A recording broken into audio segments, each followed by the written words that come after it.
So finally, this is going to be an important video if you are preparing for UPSC CSE Prelims 2026 क्योंकि places in news UPSC Prelims का एक बहुत favourite area है और questions तो definitely आते हैं हर साल.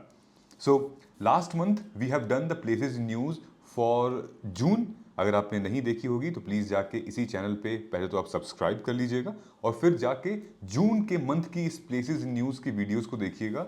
हम इसको PYQs और MCQs के साथ साथ करा रहे हैं. ऑलराइट, सो इस बार जो प्लेसेस इन न्यूज़ है वो वीकली है, स्टार्ट्स फ्रॉम जुलाई 1 टू जुलाई 9 और इस पूरे हफ्ते में काफ़ी बड़े बड़े जगहों पर कुछ खास खास कार्यक्रम हुए हैं. तो let us get started. Alright, ये है टेबल ऑफ कंटेंट. आज हम लोग ये खबर पढ़ने वाले हैं, ये न्यूज़ पढ़ने वाले हैं with reference to there are 7 news in total. और मैं आपको यूपीएससी मेंस के PYQs का भी एक रेफरेंस बताऊंगा यहाँ पे, बहुत इंपॉर्टेंट है. सो वो इस वाले न्यूज़ पर है. कौन से वाले न्यूज़ पर है? अर्जेंटीना पे हो सकता है, देन इसको इस पे हो सकता है, देन इस पे हो सकता है. ठीक है. सो देर आर 7 न्यूज़. पहली है साइन रिवर इन पेरिस. ये रीओपन हुई है फॉर पब्लिक स्विमिंग. 100 साल बाद ओपन हुई है. वो भी it has a link with para Olympics. उसके बाद अर्जेंटीना, पीएम मोदी गए थे 2025 अभी जुलाई 5 तारीख को अर्जेंटीना में. सो क्या क्या स्ट्रेटेजिक टाइज हुई हैं और क्यों ये इम्पॉर्टेंट कंट्री होने वाली है. Then Great Nicobar project GNP, ये बहुत इंपॉर्टेंट प्रोजेक्ट भी है और इंडिया से रिलेटेड, इंडिया की सस्टेनेबल और फिर एनर्जी ड्रिवन मार्केट से related very important. Plus the environmental impact क्या है, ये NGT यहाँ पे क्या कर रहा है, EIA का मतलब क्या है. उसके बाद ये बहुत ही अलार्मिंग, मतलब सोचने वाली और घबरा देने वाली कंडीशन जो है सामजंग नेपाल में हुई. एक छोटा सा गांव है जहाँ पे क्लाइमेट डिस्प्लेसमेंट की खबर आई है. ग्लेशियल रिट्रीट और फिर हिंदू कुश माउंटेन जो रीजन है वहाँ पर कुछ इंपॉर्टेंट चीज़ें हुई हैं, इम्पैक्ट हुई हैं. देन सियरा लियोनी, आप लोग इसको सनी लियोनी मत पढ़ लीजिएगा, सियरा लियोनी. सियरा लियोनी क्या है? आइलैंड है, sinking due to sea level rise. Guys ये तीनों जो हमने डिस्कस किया है ये बहुत ही important geography, environment, disaster management में के मेंस के क्वेश्चन बन सकते हैं. फिर आता है Panna tiger reserve. Panna tiger reserve talks about death of Vatsala. Then the tiger reinforcement program क्या है, यूनेस्को क्या है. एंड देन लास्ट में हम लोग नबीबिया के बारे में पढ़ेंगे जहां पर पीएम मोदी खुद गए थे. बहुत इंटरेस्टिंग न्यूज़ है और yes it has its relevance in our mains PYQs and it has expected questions as well. ठीक है. उससे पहले दोस्तों, हर सैटरडे को हम लोग करंट अफेयर्स के क्लासेस लेते हैं, weekly current affair classes which interlinks pre and mains के PYQ को इंटरलिंक करके. सो अगर आप 2026 के प्री और मेंस की प्रिपरेशन कर रहे हैं then this is the one stop solution, one stop strategy for you to join current clarity 2026, जिसमें जो न्यूज़ हम करंट अफेयर्स में लेंगे वो the Hindu, Indian express, PIB, योजना और कुरुक्षेत्र, इन जगह पे जो भी न्यूज़ आती हैं उनको हम लोग एक साथ मिला के और फिर वो न्यूज़ आपके सामने हम लोग डिस्कस करते हैं ऑन सैटरडे 7 से 9 के बीच में, 7 to 9 PM, कभी कभी 10 PM भी हो जाता है. सो रेलेवेंट स्टैटिक पार्ट है, मोस्ट प्रोबेबल क्वेश्चन यानी कि एक्सपेक्टेड क्वेश्चंस भी हम देते हैं आपको प्री और मेंस के. लाइव क्लास तो होगी और फिर करंट अफेयर से रिलेटेड टेस्ट्स भी होते हैं. ये बैच स्टार्ट हो रहा है 19 जुलाई 2025 से एंड जो पहले 50 स्टूडेंट्स आएंगे उनके लिए ही ये प्राइस स्ट्रक्चर रखा हुआ है 2499. Otherwise, the price will go high after the 19th of July. So I would request you to please join and the link has been given in the comment section in the description box. उसके साथ साथ अगर आप PYQ की preparation कर रहे हैं तो this is your go to. ये तो मिस मत करना और मैंने अपने कई वीडियोस में भी बोला हुआ है, PYQs फर्स्ट, बुक्स लेटर. अगर आपने एक बार भी प्री दिया हुआ है और प्री नहीं निकला है या एक बार भी मेंस दिया हुआ है, मेंस नहीं निकला है, then this is the holy grail for you. ये आपका एक सैंक्टम सैंक्रोटम है. PYQs is very very, it will never ditch you, it will never give you false hope. आप जाइए, ये PYQ की 11 साल की एनालिसिस हमने कर रखी है with all the levels, level 1, level 2, level 3, level 4, with reference to GS 1 2 3 4 5. Very very important. आप जाएं, खुद देखें और इसको बाई कर सकते हैं आज ही. It's very affordable. जैसे आपको जीएस पेपर 1 का चाहिए ओनली 349 रुपीज, ओनली 349। पूरा चाहिए ओनली 14999। ठीक है, चलो शुरू करते हैं दोस्तों। अपना पहला न्यूज जो हमारा है वो साइन रिवर है। साइन रिवर जो कि 100 साल बाद खुली है, 100 ईयर्स। पहली बार कब खुली थी? 1923 में। उसके बाद अब जुलाई 2025 में खुली है। क्यों? क्योंकि पेरिस ओलंपिक से इसका लिंक है।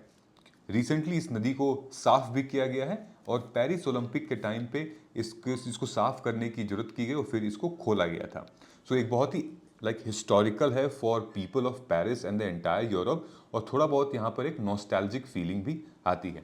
तो ये है हमारा फ्रांस का एक छोटा सा मैप जहाँ पे साइन रिवर के बारे में जिक्र किया है। ये आप देख रहे हैं, ये है पेरिस। ये साइन रिवर जो है ये धीरे धीरे होते हुए ये किधर इंग्लिश चैनल में जाके सबमर्ज होती है। ये बहुत बड़ी रिवर है। दिस इज फ्रांस की second longest and largest river है। ठीक है, जिसकी 775 किलोमीटर, 775 किलोमीटर की ये डिस्टेंस तय करती है। इट्स बिग रिवर यार। ठीक है, सो ओरिजिन क्या है? ये कहां से निकल कर आती है? ये निकल कर आती है 446 metre above sea level near Dijon in the Burgundy wine region. ठीक है, सो ये इस तरफ से ये निकलते हुए आती है। ठीक है, then follow through Paris 13 kilometre and iconic features of the city landscape, बहुत खूबसूरत लगता है यहाँ पे। उसके बाद माउथ कहाँ जाके खुलता है? ये जो एरिया है जहाँ पर ये खुलता है उसका नाम है empties into English channel at Le Havre और Honfleur. Paris basin covers 79,000 square kilometre during northern France. इसकी मेजर ट्रिब्यूटरी है Marne river. Marne river joins from the right bank near Paris. ठीक, तो मार्ने रिवर इसकी एक ही ट्रिब्यूटरी है जो कि ज्वाइन करती है। डिवाइडेड इनटू 5 सेगमेंट, ये उसके 5 सेगमेंट है दोस्तों। कहाँ कहाँ से डिवाइड होती है? ये है पेटीट साइन जो कि मॉन्ट्रियो फॉल्ट योनी से ज्वाइन करती है, उसके बाद फिर ये पेरिस में आती है, फिर पेरिस से थ्रू जाती है, फिर टू रोइन होती है। उसके बाद ये देख रहे हैं आप, ये फिर यहाँ से ये रोइन होते हुए देन इंग्लिश चैनल में जाती है। ठीक है, flood control, basins preamble rock reduces flood risk, ये एक थोड़ा सा इंपॉर्टेंट पॉइंट है। उसके बाद प्रेसिपिटेशन मॉडरेट और then carries most of French inland water traffic, 72% of basins use for agriculture purpose and then 20 to 35% almost industrial activity है। Important इसमें क्या है कि ये है किधर और सेकंड लार्जेस्ट है। तो अगर यूपीएससी क्वेश्चन पूछती है तो कुछ इस तरीके के क्वेश्चंस पूछेगी। नंबर 1 कि it originate near the town of Dijon in the Burgundy region of France, it is the longest river in France, it drains into Mediterranean sea. तो आप क्या कहेंगे? नहीं जी, ये तो आपका आंसर गलत है। आपका स्टेटमेंट बस ये सही है, बाकी इज सेकंड लार्जेस्ट है और drains into English channel. Okay, तो ऐसे क्वेश्चंस पूछे जा सकते हैं। अब आते हैं नेक्स्ट न्यूज पे, अर्जेंटीना। तो स्वयं प्रधानमंत्री Shri Narendra Modi arrived in Argentina on 2-day visit. 57 years के बाद पहली ऐसे प्रधानमंत्री हैं जो कि अर्जेंटीना विजिट किए थे। उससे पहले Shrimati prime minister Indira Gandhi visit की थी 1968 में। तो जब मोदी जी इस बार गए यहाँ पे, the part of India strategic 5 nation tour to boost ties in, 5 में से हमने 3-4 तो यहाँ मेंशन कर ही दिए हैं इंपॉर्टेंट जो थे। अर्जेंटीना से क्या जो डील हो रही है, जो स्ट्रेटेजिक बायलैटरल कॉपरेशन हो रहा है, वो in the name of energy, minerals, agriculture and space में। अगर आप इस इमेज को कटआउट को देखेंगे, ये जुलाई 5 का है, रिसेंट का। सो उन्होंने लिखा हुआ है, किसने? PM Modi said what, we will focus on advancing our mutually beneficial cooperation including in the areas of agriculture, critical minerals, energy trade, then tourism, then technology, then investment. काफ़ी सारी चीज़ें जो हैं वो प्रॉमिस करके आए हैं पीएम मोदी। और लेट्स सी कि अब इसमें से इंपॉर्टेंट क्या आता है? Critical minerals. देखिए, मिनरल्स बहुत बहुत रेलेवेंट और इम्पॉर्टेंट होते हैं। उनके उनके होने से हमारा ट्रेड एंड कॉमर्स काफ़ी बढ़ता है, end of course the energy part. ठीक है, तो आइए देख लेते हैं अर्जेंटीना कहाँ पर है। ये देखो, ये हमारा मैप है। सो अर्जेंटीना इज राइट हियर। ठीक है, हमारा ये जो मैप है साउथ अमेरिका का, ये ब्राज़ील है, यहाँ पे ये प्राग है। लास्ट जब आप जून में देखोगे जून में जो हमने कंट्रीज़ को कवर किया है उसमें प्राग और ब्राज़ील भी आए थे, और ब्राज़ील में भी ब्रिक्स समिट भी हुए थे। ठीक, सो ओके, सो अर्जेंटीना के बारे में हम बात कर रहे हैं। देखो, अर्जेंटीना एक तरफ से तो पूरा पानी है, कोस्टल एरिया है, काफ़ी बड़ा कोस्टल एरिया एक तरफ से, लेकिन दूसरी तरफ से ये बॉर्डर्ड है, और उस साइड में आता है हमारा चील। ठीक है, चिले, शील, व्हाटएवर यू वांट टू से। सो कैपिटल क्या है अर्जेंटीना की? वो है Buenos Aires on Rio de Plata estuary. Borders ये Bolivia country, Paraguay, Brazil, Uruguay, Atlantic ocean, 1 2 3 4 5 6। अगर हम कंट्रीज के बारे में बात करें तो यहाँ तक आएगा, 1 2 3 4 5, 5 कंट्री से बॉर्डर्ड है। शायद क्वेश्चन पूछ सकता है अर्जेंटीना के बॉर्डरिंग कंट्रीज के बारे में। ठीक है, मेजर रीजन्स क्या फॉल होते हैं, जैसे कि माउंटेन्स है, Aconcagua highest in America, then Patagonia, इसके बारे में हम लोग स्कूल में काफ़ी पढ़े हैं, आज तक मुझे नाम याद है, अकोंकागुआ। ठीक है, तो स्कूल भी हमने पढ़े थे, highest in America. Then Patagonia, glaciers है, ऑयल है, स्टीप है यहाँ पे। उसके बाद pampas, it's a very fertile plain, good for wheat crop, soy, and then beef का काफ़ी ट्रेड होता है। Then Grand Chaco, this is a Mesopotamian region. ठीक है, तो इंपॉर्टेंट रिवर क्या है? पराना एंड उरुग्वे, ये वाली रिवर है इस साइड, पराना एंड उरुग्वे। ना स्ट्रेटेजिक साइट्स हैं यहाँ पे, अंटार्कटिका गेटवे है, एंड देन फाकलैंड आइलैंड है, and then UK Argentina dispute है।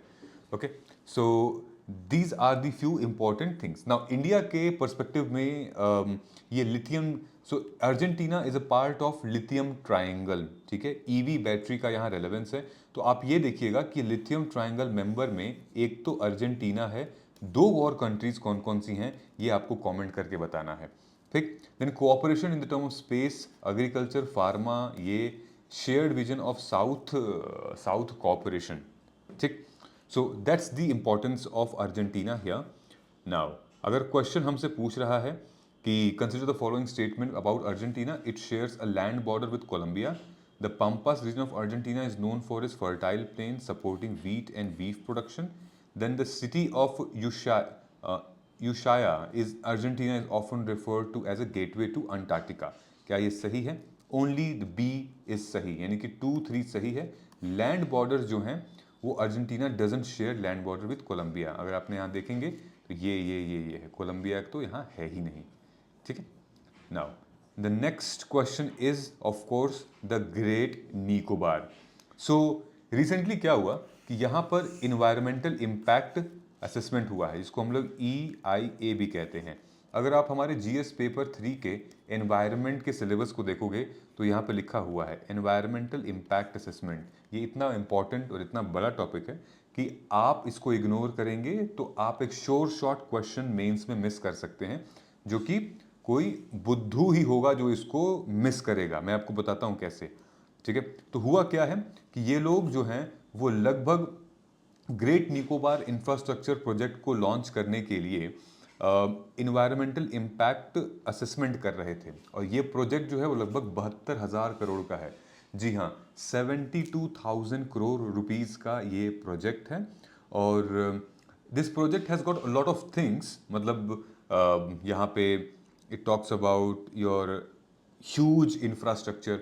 दूसरी चीज़ जो है, ये चाइना का जो रेलेवेंस है, इस साइड नीचे की साइड में अगर हम इम्पैक्ट बात करें श्रीलंका पे, ठीक है, अगर हम यहाँ देखेंगे तो चाइना के इन्फ्लुएंस को काउंटर करने के लिए ये देखिए ये बनाया जा रहा है यहाँ पे जो प्रोजेक्ट है। तो आपको भी पता है चाइना का यहाँ पे जो हम्बन टोटा पोर्ट है श्रीलंका में, ये एक बहुत ही स्ट्रेटेजिक पॉइंट है। उसके बाद इस तरफ भी अगर हम जाएंगे तो जो मलेशिया, सिंगापुर हैं, और फिर इस तरफ जो एरिया है वो थोड़ा साउथ चाइना सी वाला है। सो बेसिकली चाइना के डोमिनेंस को काउंटर करने के लिए हमने इस प्रोजेक्ट का करना बहुत ही इम्पॉर्टेंट है, लेकिन नेचर के साथ खिलवाड़ तो बिल्कुल नहीं करना चाहिए। सो अब है क्या, बेसिकली ये प्रोजेक्ट जो है बूस्ट करता है स्ट्रेटेजिक इंफ्रास्ट्रक्चर, लेकिन अभी क्रिटिसिज्म फेस कर रहा है क्योंकि ये इग्नोर कर रहे हैं ecological and seismic risk. So important क्या है यहाँ पे, न्यूज़ आई है कि environmental impact study for Greater Nicobar project downplays earthquake risk. मतलब कि इन्होंने माइनर अर्थक्वेक रिस्क या फिर इग्नोर ही कर दिया है कि नहीं भाई इतना बड़ा अर्थ रिस्क नहीं है, इतना बड़ा सीस्मिक जोन नहीं है, आने वाले कुछ सालों में अभी यहाँ पर ऐसा कुछ नहीं होगा। जैसे 2004 में जो सुनामी आई थी वो एक डिजास्टर थी और वो कहीं ना कहीं अनप्रिडिक्टेबल। हमारे फोरकास्ट की जो टीम थी, वर्ल्ड की फोरकास्ट की टीम थी, वो उस टाइम पे उतने प्रिपेयर्ड, डिजास्टर प्रिपेयर्डनेस भी नहीं थी, तो उन्हें प्रिडिक्ट नहीं कर पाए थे। लेकिन अब फ्यूचर की प्रिडिक्शन तो अब हम कर सकते हैं क्योंकि हमारे पास अब ऐसी टेक्नोलॉजी आ चुकी है। सो यही कहा जा रहा है कि इन्वायरमेंटल इम्पैक्ट असेसमेंट में इसको डाउन प्ले कर दिया है, अर्थक्वेक के रिस्क को, सीस्मिक एक्टिविटीज को और इकोलॉजिकल इम्बैलेंस को, इसको हटा दिया गया है। तो वही कहा जा रहा है कि यार ये तो बहुत मतलब this is not the right thing कि आप इतना बड़ा कंस्ट्रक्शन करोगे वहाँ पे, ठीक है। तो आईटी कानपुर जो है वो सामने आया है। आईटी कानपुर का कहना है कि नहीं जी, यहाँ पे बहुत हाई सीस्मिक रिस्क है, पूरा का पूरा ग्रेट निकोबार जोन, और अगर आप यहाँ पे थोड़ा सा भी कोई कंस्ट्रक्शन करते हैं या इंफ्रास्ट्रक्चर बिल्ड करते हैं तो एक ह्यूमन लॉस तो होगा, फ्लोरा फना इकोलॉजिकल लॉस, बहुत बड़ा लॉस होगा। It will not only threaten human life, it will impact the marine life, then tribal communities as well. So better you should go prepared regarding this, ठीक है। तो देख लेते हैं इसको डिटेल में, कितना बड़ा क्या खर्च आएगा इसमें, कहाँ कहाँ क्या क्या हो रहा है। 2021 में ये प्रोजेक्ट लॉन्च हुआ था, 72,000 करोड़ का प्रोजेक्ट है। और कंपोनेंट्स क्या क्या हैं इस प्रोजेक्ट के? There are 3 big components, like international container for transshipment terminal बनेगा जिसको गैलाथिया बे भी कहते हैं, then greenfield airport and township बनेगी, देन टूरिज्म हब बनेगा और गैस पावर प्लांट बनेगा। फिर इसका डेवलपर जो है वो ये है ANIIDCO, जो कि नीति आयोग के अंदर गाइड कर रहे हैं इनको। स्ट्रेटेजिक सिग्निफिकेंस क्या है, ध्यान से देखिएगा, ये आप यूज कर सकते हैं अपने मेंस के क्वेश्चंस एंड आंसर से रिलेटेड। स्ट्रेटेजिक सिग्निफिकेंस ये है, this is near Malacca strait, okay, this is near Malacca strait, a key global shipping route. दूसरा, support India's act east policy and Indo Pacific strategy of Quad. फिर enhance defence surveillance over Chinese naval activity, जो मैंने भी आपको बताया। लेकिन environmental concern क्या है इसके?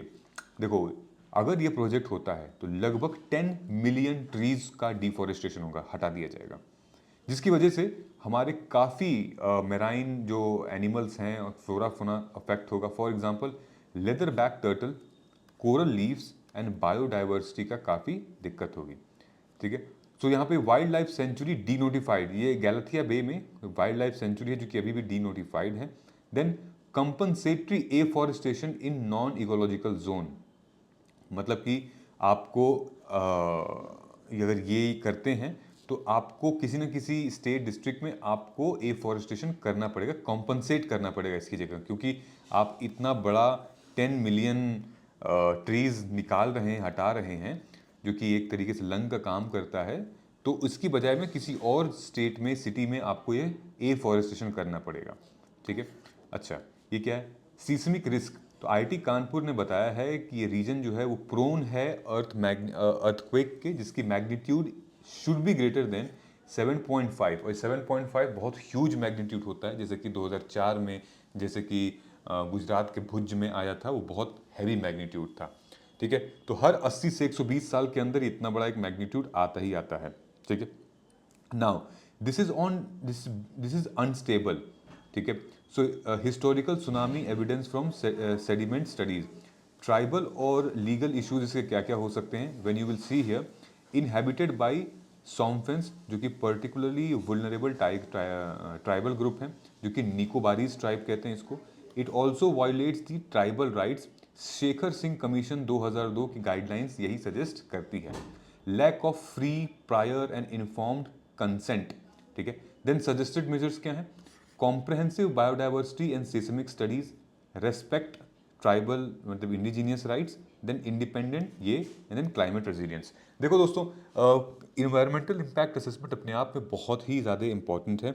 मेंस में ये पूरा का पूरा थीम है, दिखाई दे रहा होगा आप लोगों को। तो this is a big theme in mains, UPSC mains के जीएस पेपर 3 के एनवायरनमेंट में। ध्यान से देखोगे तो क्वेश्चन बार बार पूछे जा रहे हैं, 14 में, 17 में, फिर 16 में, देन 2020 में, देन 24 में भी क्वेश्चन पूछे गए थे लास्ट ईयर कि what role do environmental NGOs and activists play in influencing environmental impact assessment outcome for major project in India? Cite 4 examples with all important detail. अब तुम यहाँ पे ये वाला ज़रूर कोट कर सकते हो जो निकोबार प्रोजेक्ट है। अभी तेलंगाना में वो यूनिवर्सिटी के का कंपाउंड के बाहर लगभग 400 एकड़ का वो ये लोग साइबर पार्क टेक पार्क बना रहे थे। तो civil society organisation students union ने प्रोटेक्ट करना शुरू कर दिया था। Then supreme court jumped into it.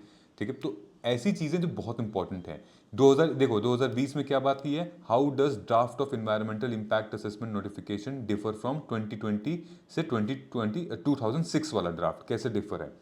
ठीक है, तो बड़ी अच्छे क्वेश्चंस पूछे जा रहे हैं रिहैबिलिटेशन के ऊपर, रिवर लिंकिंग के ऊपर, then impact of coal fire power plant से ऊपर। So this is the theme in UPSC mains. ठीक है, तो अगर तुम इसको इस न्यूज़ से कनेक्ट कर लोगे तो बहुत अच्छा होगा यार। ऑलराइट, चलो ये देख रहे हो, ये हमारी जो ब्रिज बनी थी Chenab bridge, India I mean this is one of the highest tallest railway arc in the world. और ये सारी चीज़ें तभी हो पाएंगी जब इन्वायरमेंटल इम्पैक्ट असेसमेंट होगा। ठीक है, इसका इम्पैक्ट जो ये बनाया गया है, इसका इम्पैक्ट रिवर पे क्या होगा, इस माउंटेन पे क्या होगा, नेचर पे क्या होगा, वहाँ के ट्राइबल लोगों पे क्या होगा, इंडिजीनियस जो लोग हैं उन पे क्या होगा, अगर मतलब और क्लाइमेट पे क्या होगा, अगर खराब होता है, नहीं होता है, ठीक नहीं होता है, तो इसका बहुत नेगेटिव इम्पैक्ट पड़ता है। Alright, now when will go down, so ये रैंकर की नोट है जिन्होंने खुद ही बनाया हुआ है इन्वायरमेंटल इम्पैक्ट असेसमेंट पे। आपको भी कुछ इस तरीके के नोट प्रिपेयर करने पड़ेंगे कि क्या गाइडिंग प्रिंसिपल क्या है इन्वायरमेंटल इम्पैक्ट असेसमेंट की, उसका प्रोसेस क्या होता है। पहले आइडेंटिफिकेशन होती है, फिर स्क्रीनिंग होती है, फिर स्कोप देखा जाता है, फिर इम्पैक्ट, फिर मिटिगेशन, फिर reporting, then public hearing, then review, then decision making, तब जाके हमारा इस्टेब्लिश होता है। गाइडिंग प्रिंसिपल क्या है कि इन्वायरमेंटल इम्पैक्ट असेसमेंट अगर आप कर रहे हैं तो आपको ट्रांसपेरेंसी रखनी चाहिए, आपकी एफिशिएंसी होनी चाहिए, आपकी अकाउंटेबिलिटी होनी, क्रेडिबिलिटी होनी चाहिए, then it should be a cost effective thing, है ना, पार्टिसिपेटरी अप्रोच होना चाहिए उसमें। Alright, so these are the few things which you can also make a diagram like this. So अगर हम इस पे क्वेश्चन देखेंगे तो with reference to Great Nicobar project consider the following statement. The project includes the construction of container transshipment terminal, greenfield airport and township. It is being executed by the Ministry of Ports, Shipping and Waterways. गलतिया बे site ecological significance is the project location. तो आप कहेंगे 1 और 3 सही है, बाकी ये जो है वो सही नहीं है। ये कौन बना रहा है, executed under NITI Aayog bye एनिडको। ठीक है, not directly by the ministry. ठीक है, ऑलराइट, सो इसके अंदर हम लोग आते हैं। नेक्स्ट जो हमारा है वो नेपाल। नेपाल का एक विलेज है जिसका नाम है सामजुंग। ये हाई ऑल्टीट्यूड हिमालयन विलेज है। ये एक क्लाइमेट इंड्यूस्ड डिस्प्लेसमेंट फेस कर रहा है। आप सोच के देखिए कि ये इतने हाइट पे होने के बाद भी यहाँ पे पानी की कमी है, यहाँ पे स्नोफॉल नहीं हुई है, यहाँ पे ग्लेशियर्स रिट्रीट हुए हैं, सूख जा रहे हैं ग्लेशियर्स यहाँ पे, और वाटर की जितने भी सोर्सेज थे वो ड्राई हो चुके हैं। ये अभी नीचे की बात नहीं, ये ऊपर की ही बात है।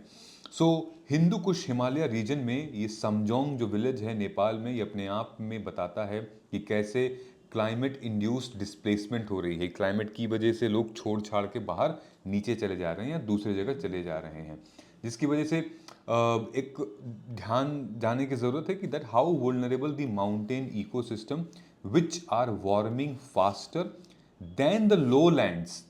मतलब हम लोग जहाँ रह रहे हैं उससे तेज़ ऊपर का जो मामला है वो काफ़ी आगे से बढ़ रहा है, और वो ज़्यादा गर्म हो रहा है, वो ज़्यादा चेंज हो रहा है, और ये थ्रेटन कर रहा है कि वाटर की सिक्योरिटी को for millions of down stream, नीचे वालों के लिए भी। अब ऊपर सूखा है तो नीचे भी सूखा ही होगा।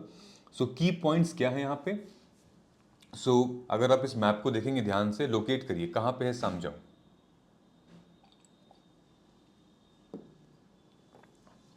यहाँ पे है, ये नेपाल है, यहाँ काठमांडू है, राइट, और ये है हमारा सामजोंग अप नॉर्थ में एकदम।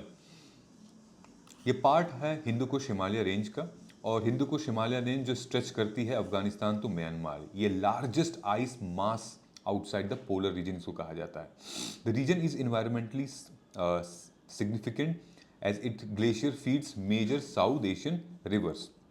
Then these rivers support over 240 million mountain residents and 1.65 billion people downstream, जिसमें कि थोड़े बहुत इंडिया के लोग भी आते हैं और भाई नेपाल के लोग भी आते हैं. So climate change has led to reduced snowfall, intensified rainfall and disappearing water sources. ठीक है. So glaciers are retreating, threatening the region's water security. Thawing permafrost is destabilising, यानी कि जो परमाफ्रॉस्ट है, परमानेंट आइस है, वो रिवर के form में, ग्लेशियर के फॉर्म में तब्दील हो रही है, वो पिघल रही है. परमाफ्रॉस्ट जो है वो बहुत नुकसान करेगी हमारे वातावरण को. कार्बन ग्रीन हाउस गैसेस जो हैं और कार्बन जो सिंक है वो बढ़ते जाएगा. It's not good for our environment. So villagers are being forced to abandon their ancestral home. बताइए कितना बुरा लग रहा होगा उनको. Now situation exemplify climate induced displacement in mountain and then adoption of planning and certificate resilience. यार देखो, ये क्लाइमेट चेंज का बहुत बड़ा इम्पैक्ट है. यूपीएससी के मेंस में क्वेश्चन पूछता है इम्पैक्ट ऑफ क्लाइमेट चेंज या फिर impact of Himalayan glaciers on the upper land और लो लैंड. तो ये आप मेंशन कर सकते हो एक रीजन. तो आप क्वेश्चन देखो क्या पूछ सकता है कि Samjong village recently in the news is located in which of the following. तो आप क्या कहोगे, यहाँ पे लोकेटेड है, हिंदू कुश हिमालयन रेंज में लोकेटेड है. ठीक है. अब देखिए सियरा लियोनी, ये भी एक बड़ा क्लाइमेट चेंज का एक इम्पैक्ट नजर आता है. आप इमेज को ध्यान से देखिए और ढूंढिए कि कितना बड़ा था ये आइलैंड. देखिए कितना छोटा हो गया.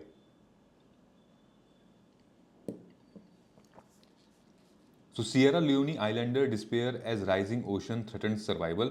In less than a decade, Nyangai Island has lost two-third surface area, now measure only about 200 meter long and 100 meter wide. सोच के देखो, बहुत बड़ा हुआ करता था ये, अब जो है वो ढकते चला जा रहा है. क्यों? क्योंकि जो हमारे सी लेवल का राइज हो रहा है और एक दिन ये गायब हो जाएगा. एक दिन ये भी गायब हो जाएगा. Making one of the West Africa's worst case of climate induced displacement. तो आपको क्लाइमेट इंड्यूस्ड डिस्प्लेसमेंट दो दिखा, एक तो हमारा नेपाल का, दो हमारा यहाँ पे. तो इसको नोट कर लो और ज्योग्राफी जब पढ़ोगे बहुत रेलेवेंट है यार. आपके एग्जामिनर जो है वो खुश हो जाएगा और आपको अपने बगल वाले से, कॉम्पिटिटर से ज़्यादा मार्क्स मिलेंगे. कुछ नहीं करना, बस सेव कर लो, इसको लिख लो और क्वेश्चन तो आएगा ही आएगा. गारंटीड क्वेश्चन आने वाले हैं. ठीक है. सो ग्लोबल क्लाइमेट के ऊपर बहुत बड़ा कंसर्न है. चलिए डिटेल में देखते हैं इसको. ये कहाँ पर पड़ता है, ये देखो, ये पड़ता है बिल्कुल कोने में, अफ्रीका के बिल्कुल इधर. और मैं आपको अभी दिखाऊंगा कि अफ्रीका कैसे यूपीएससी के लिए इतना इम्पॉर्टेंट जोन है. There are many questions UPSC asking from the Africa itself. ठीक है, पहले ये समझ लेते हैं. So Sierra Leone is in the news due to its island facing imminent submergence from rising sea level. ठीक है. ये एक वेस्ट अफ्रीकन ट्रॉपिकल कंट्री है, bordered by Guyana, Liberia and Atlantic Ocean. ठीक है. तो ये तीन इस साइड से कवर्ड है. इसका कैपिटल है Freetown and which holds one of the world's largest natural harbour. So world's largest natural harbour क्या होता है? जहाँ पे शिप्स वगैरह पार्क होती हैं. ठीक है, ये नेचुरल है, यानी कि टापू काफ़ी ज़्यादा होगा इसका. तो शिप्स वगैरह यहाँ पे पार्क होती हैं. इनको पोर्ट बनाने की अलग से ज़रूरत नहीं है, अपने आप में ये नेचुरल हार्बर का काम करती है. It includes island groups like banana, turtle island. अब ये सब लोग रिस्क हैं क्लाइमेट डिस्प्लेसमेंट के लिए. नाउ ये पूरा अफ्रीका जो है एक टाइम पे भाई जैसे गुलाम हुआ करता था. जो अंग्रेज़ों अपने यहाँ पे जो गुलाम रखते थे, वो कुछ स्लेव्स जो हैं वो भाग के यहाँ पर आए. ठीक है. और कुछ लोग इंग्लैंड से आए, कुछ लोग नोवा स्कॉचिया से आए, कुछ लोग जमाइका से यहाँ पर आए, बसे. फिर यहाँ पर अंग्रेज़ इनके पीछे पीछे आए और इनको कॉलोनी बना ली अपनी. और इन्होंने भारत से बाद में आज़ादी पाई 1967 में. ठीक है. तो geography includes mangrove swamps, wood hills and upland pattern and eastern mountains. कौन कौन से? Loma Mansa is the highest peak. Major river, ये इनकी रिवर है. अग्रेरियन इकोनॉमी है इनकी. सबसिस्टेंस फार्मिंग है एज मेन लाइवलीहुड. ये इंपॉर्टेंट है. Diamond, gold, bauxite and rutile titanium dioxide is very very important. और जिससे न सिर्फ इंडिया बल्कि चाइना भी इनके पास आता है, यूरोप भी इनके पास आ रहा है, इनको एज ए रॉ मटेरियल और रिसोर्स देख रहा है. ठीक है। Africa is also part of one of the international solar alliance और इंटरनेशनल सोलर अलायंस पे यूपीएससी ने क्वेश्चंस पूछा हुआ है आईएसए पे, ठीक है गाइज। सो ये एक न्यूज़ थी हमारी। और for example if the question they can ask कि Sierra Leone has been seen in the news recently due to what, तो आप क्या कहेंगे कि rising sea level threatening the submergence of its island. Okay. Panna tiger reserve, Panna tiger reserve ये MP में है और ये जो हाथी है जिसका नाम था वत्सला, ये गुजर चुकी है। So one of the Asia's oldest elephant जिसका नाम पन्ना था वो गुजर चुकी है, नोन फॉर इस री इंट्रोडक्शन सक्सेस। और ये बायोस्फीयर जो रिजर्व है यूनेस्को बायोस्फीयर रिजर्व का स्टेटस होल्ड भी कर चुकी है, ठीक है। And it's a part of Ken Betwa corridor. Okay. So critical for wildlife connectivity in इतना, तो आप देखोगे इस इमेज में Asia's oldest elephant Vatsala dies at Panna tiger reserve, MP CP pays, CM pays tributes for years, इतना इतना इतना she has led the entire group of elephants in the reserve. 9 जुलाई का ये बिल्कुल लेटेस्ट न्यूज़ आई थी। तो आप देखो ये मैप है पन्ना टाइगर रिजर्व का, यहाँ पे उसकी लोकेशन है, ठीक है। ये 1994 में as a Project Tiger establish हुआ था। ये कोर एरिया से तो उतना मतलब है नहीं। ट्रिब्यूटरी ये थोड़ा सा इंपॉर्टेंट है, मेन रिवर यहाँ से केन रिवर है जो कि ट्रिब्यूटरी है यमुना की। बायोस्फीयर ये 2011 में डिक्लेयर हुआ था। और ट्रॉपिकल ड्राई और डिसीडियस फॉरेस्ट है, पार्ट ऑफ खटिहार गिर इको रीजन। फ्लोरा एंड फना में कुछ खास नहीं है, इसमें इंपॉर्टेंट इतना क्वेश्चन नहीं आएगा, ठीक है। Then it has link with Ken Betwa river, तो रिसेंट कंसर्न क्या है, Ken Betwa river linking project threatens core habitat, ठीक है। देन ट्राइबल इन्वॉल्वमेंट है, it includes Baiga and Gond tribal community यहाँ पर रहती है, ठीक है गाइज। तो यहाँ पे अगर आपसे क्वेश्चन पूछ लिया तो कैसे आप आंसर करोगे। Consider the following statement regarding Panna tiger reserve, कहाँ लोकेटेड है, डिक्लेयर्ड कब किया गया था, और ट्रॉपिकल मोस्ट डिसीडियस फॉरेस्ट है। तो आप क्या कहेंगे कि only second option is right, but this is not on Vindhya, this is not tropical इतना, this is Deccan, it lies in Deccan peninsula central highland पे, और it has dry and deciduous forests, ठीक है। Now Namibia, so PM Namibia भी गए थे और Namibia से काफ़ी अच्छी न्यूज़ आई है कि अब नमीबिया जो है वो पहली ऐसी कंट्री, फॉरेन कंट्री बनने जा रहा है जो कि यूपीआई पेमेंट रिसीव करेगा directly. So Modi and Ndaitwah meeting in Windhoek primarily focused on bolstering bilateral cooperation in areas such as digital technology, defense, security, agriculture, healthcare, education and critical minerals, जिसको अभी हमने पहले भी देखा था अर्जेंटीना वाले situation में, ठीक है। सो अब देख लेते हैं ये एरिया थोड़ा सा, अभी हमने अफ्रीका में क्या कौन सा देखा था, ये वाला Sierra island, Sierra Leone island देखा था। अब हमने नामीबिया को देखा है यहाँ पे जो है, ठीक है। तो क्यों न्यूज़ है आपको पता चल गया। Based on an agreement between NPCI and bank of Namibia in April 2024, ठीक है। पीएम मोदी गए थे मिलने। ज्योग्राफी लोकेटेड सदर्न अफ्रीका है। कौन कौन सी कंट्री इसके बॉर्डर है, एंगोला, बोत्सवाना, साउथ अफ्रीका, और इस साइड से हमारा अटलांटिक ओशन है, ठीक। और क्या इंपॉर्टेंट है, कालाहारी डेजर्ट इसके ईस्ट में है, और skeleton coast, Etosha Pan and Caprivi strip lush green river, semi arid इसका माउंटेन है। Then independence gained South Africa in 1990। Economy driven by mining, agriculture, tourism and fishing, यहाँ से इनकी इकोनॉमी ड्रिवन होती है। Natural resources diamond, uranium and copper, अपने आप में ही भाई बहुत बड़े रिच रिसोर्सेज हैं, लेकिन फिर भी ये जगह इतनी गरीब है। अब देखो तुम ध्यान से, अफ्रीका, अफ्रीका यूपीएससी मेंस में बहुत फेवरेट टॉपिक है। अफ्रीका से हमारे रूट्स भी जुड़े हुए हैं regarding the colonialism, then slavery, और पहले गांधी जी साउथ अफ्रीका में ही थे, उसके बाद फिर यहाँ पर आए। तो अगर आप देखोगे यहाँ पे वर्ल्ड हिस्ट्री का क्वेश्चन पूछा गया है, ज्योग्राफी का और आईआर से क्वेश्चन पूछा गया है। वर्ल्ड हिस्ट्री में Africa was chopped into states artificially created by accident of European competition. फिर उसके बाद anti colonial struggle of West Africa. Then उसके बाद रिसोर्स रिच अफ्रीका के बारे में पूछा गया। फिर ये पूछा गया कि examine the India's influence in Africa in recent year. फिर increasing interest of India in Africa has its pros and cons. तो अफ्रीका एज अ मतलब नेशन भी, कॉन्टिनेंट भी आपको भाई देखना पड़ेगा, मतलब बहुत इंपॉर्टेंट है। इसके आंसर्स तो आपको रेडी करने पड़ेंगे, ठीक है। और ऐसा नहीं है कि ये देखिए लगभग एक टाइम पे काफ़ी क्वेश्चंस पूछे गए हैं इससे, रिसेंट पे 2021 पे आया हुआ है। ये थीम है, इस थीम पे अफ्रीका के क्वेश्चंस आए हुए हैं। यूरोपियन डिवीजन का colonial legacy, Africa's economic potential, resource and growth, comparative growth trajectory, then African leaders का रोल क्या था, then decolonisation movement, areas and cooperation and challenges, ठीक है। ये यहाँ का इसका क्वेश्चन है। Unified payment, okay.